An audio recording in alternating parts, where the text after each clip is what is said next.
got so much motherfucking design on right now. Bring it down, bring it back, make it clap. I got 3 old guys, I'm the block, bitches on my line, and you know. Assalamualaikum warahmatullahi wabarakatuh. Dalam video kali ini saya akan menjawab pertanyaan dari pertemuan minggu lalu. Yang pertama, apa definisi dan prinsip-prinsip utama dari transaksi murabaha dalam perbankan syariah? Nah, jawabannya itu definisi murabaha adalah akad jual beli antara bank syariah dan nasabah di mana bank membeli barang yang dibutuhkan nasabah dan kemudian menjualnya kepada nasabah dengan harga yang mencakup harga pokok barang ditambah margin keuntungan yang telah disepakati. Adapun prinsip-prinsip utama murabaha, yang pertama itu transparansi.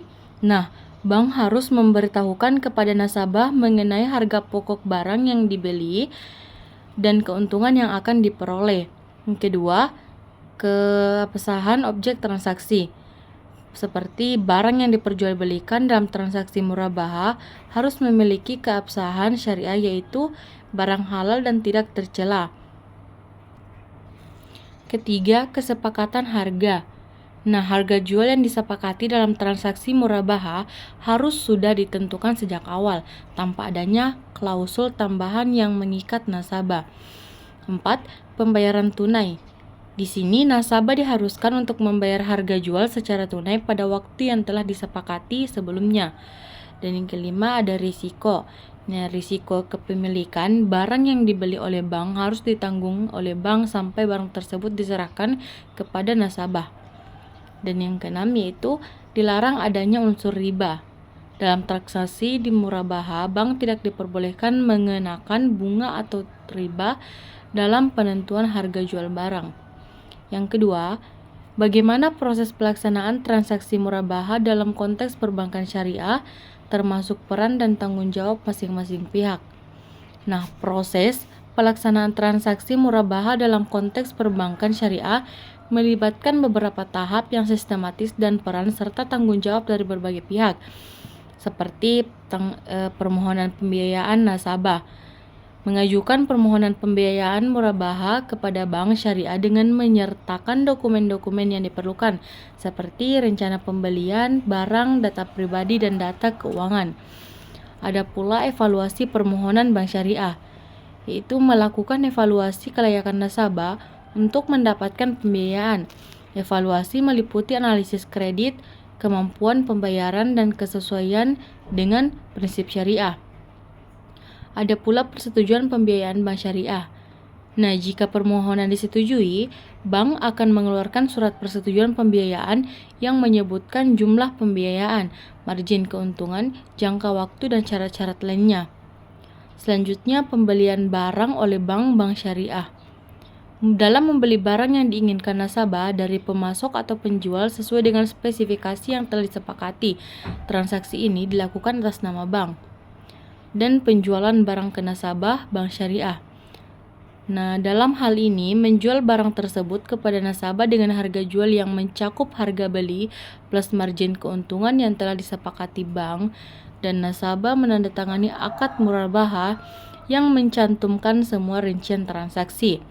Keenam, pembayaran oleh nasabah, seperti melakukan pembayaran kepada bank sesuai dengan jadwal yang telah disepakati dalam akad murabaha. Pembayaran bisa dilakukan secara angsuran atau sekaligus, tergantung pada kesepakatan awal. Setelah itu, ada pula penyerahan barang bank syariah, atau yang ketujuh, yaitu setelah akad murabaha ditandatangani, bank menyerahkan barang kepada nasabah. Penyerahan bisa dilakukan langsung atau melalui pihak ketiga, tergantung pada kesepakatan. Dan monitoring dan pembinaan bank syariah, seperti melakukan monitoring terhadap pembayaran nasabah dan memberikan pembinaan jika diperlukan. Bank memastikan bahwa transaksi berjalan sesuai dengan prinsip syariah dan nasabah mampu memenuhi kewajiban pembayaran. Peran dan tanggung jawab pihak-pihak terkait. Nasabah yaitu mengajukan permohonan pembiayaan dengan informasi yang akurat dan lengkap, membayar angsuran atau pelunasan sesuai dengan jadwal yang telah disepakati, menggunakan barang sesuai dengan tujuan pembelian yang diajukan kepada bank. Adapun bank syariah, memastikan seluruh proses transaksi sesuai dengan prinsip syariah, melakukan analisis kelayakan nasabah secara cermat, membeli barang sesuai dengan spesifikasi yang diajukan nasabah, menjual barang kepada nasabah dengan margin keuntungan yang transparan dan disepakati, melakukan monitoring terhadap pembayaran nasabah dan memberikan pembinaan jika diperlukan. Yang ketiga, apa implikasi syariah dari penggunaan murabahah sebagai instrumen pembiayaan? Nah, prinsip keadilan dan transparansi murabahah dalam Islam mengharuskan pembeli mengetahui harga beli dan harga jual dari barang yang dibelinya. Oleh karena itu, transparansi dan keadilan dalam transaksi harus dijaga agar tidak terjadi penipuan atau penyalahgunaan dalam transaksi tersebut. Adapun larangan riba. Nah, dalam transaksi murabahah, penjual tidak boleh membebankan bunga atau keuntungan tambahan kepada pembeli. Hal ini bertentangan dengan prinsip larangan riba dalam Islam yang mengharamkan segala bentuk keuntungan yang bersifat ribawi. Adapun kewajiban pembayaran tepat waktu, seperti pembeli dalam transaksi murabahah harus membayar dengan tepat waktu sesuai dengan kesepakatan yang telah disepakati. Keterlambatan pembayaran dapat mengakibatkan pembayaran bunga atau dana atau denda yang bertentangan dengan prinsip syariah. Dan ada pula risiko pembiayaan, yaitu dalam murabahah, risiko pembiayaan sepenuhnya ditanggung oleh pembeli. Oleh karena itu, pembeli harus benar-benar mempertimbangkan kemampuannya untuk membayar dalam melakukan transaksi. Keempat, bagaimana perhitungan margin keuntungan dalam transaksi murabahah dilakukan dan apa saja faktor-faktor yang mempengaruhi penentuan margin tersebut. Nah, perhitungan margin keuntungan dalam transaksi murabahah dilakukan berdasarkan pada kesepakatan antara pihak jual dan pembeli.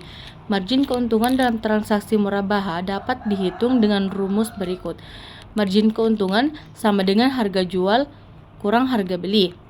Nah, adapun faktor-faktor yang mempengaruhi penentuan margin keuntungan dalam transaksi murabahah antara lain, yang pertama biaya operasional, yang kedua risiko, ketiga tingkat persaingan, keempat sistem keuangan, kelima permintaan dan penawaran seperti penawaran pasar juga dapat mempengaruhi penentuan margin keuntungan dalam transaksi murabahah.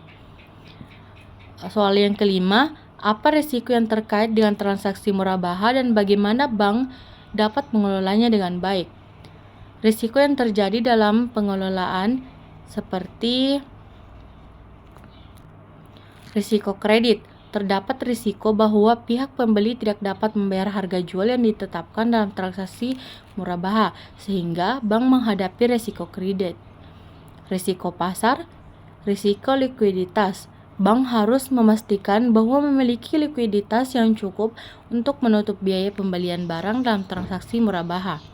Nah, untuk mengelola risiko-risiko tersebut, bank dapat melakukan beberapa langkah antara lain melakukan analisis kredit yang ketat terhadap calon pembeli untuk memastikan kemampuannya untuk membayar harga jual yang ditetapkan, memiliki kebijakan pengelolaan risiko yang jelas dan terstruktur untuk mengatasi risiko pasar dan likuiditas, serta menjalin kerjasama dengan pihak ketiga yang dapat membantu mengelola risiko seperti perusahaan asuransi atau resuransi. Pertanyaan yang keenam yaitu, bagaimana bank dapat memastikan transparansi dan keadilan dalam pelaksanaan transaksi murabahah kepada nasabah? Nah, beberapa langkah yang dapat dilakukan oleh bank untuk memastikan transparansi dan keadilan dalam pelaksanaan transaksi murabahah kepada nasabah. Pertama, memastikan bahwa semua informasi terkait transaksi murabahah, termasuk harga barang, biaya-biaya tambahan, dan persyaratan pembayaran secara jelas kepada nasabah sebelum transaksi dilakukan. Kedua, menawarkan harga yang kompetitif yang adil kepada nasabah agar tidak terjadi penyalahgunaan atau eksploitasi dalam transaksi murabahah. Menyediakan akses bagi nasabah untuk mengajukan pertanyaan atau keluhan terkait transaksi murabahah serta memberikan respon yang transparan dan adil terhadap setiap pertanyaan atau keluhan tersebut. Dan yang ketujuh, bagaimana transaksi murabahah dapat memberikan manfaat ekonomi kepada nasabah dan masyarakat secara umum. Nah, Jawabannya itu, transaksi murabaha dapat memberikan manfaat ekonomi kepada nasabah dan masyarakat secara umum melalui beberapa cara, seperti akses pembiayaan yang lebih mudah, transparansi dan keadilan, stimulasi ekonomi dengan memfasilitasi pembiayaan yang lebih mudah bagi nasabah, pengentasan kemiskinan dengan memberikan akses pembiayaan yang mudah kepada nasabah. Transaksi murabaha juga dapat membantu mengentaskan kemiskinan dengan memberikan kesempatan kepada masyarakat yang kurang mampu untuk meningkatkan taraf hidup mereka melalui usaha dan investasi. Baik, hanya itu. Assalamualaikum warahmatullahi wabarakatuh.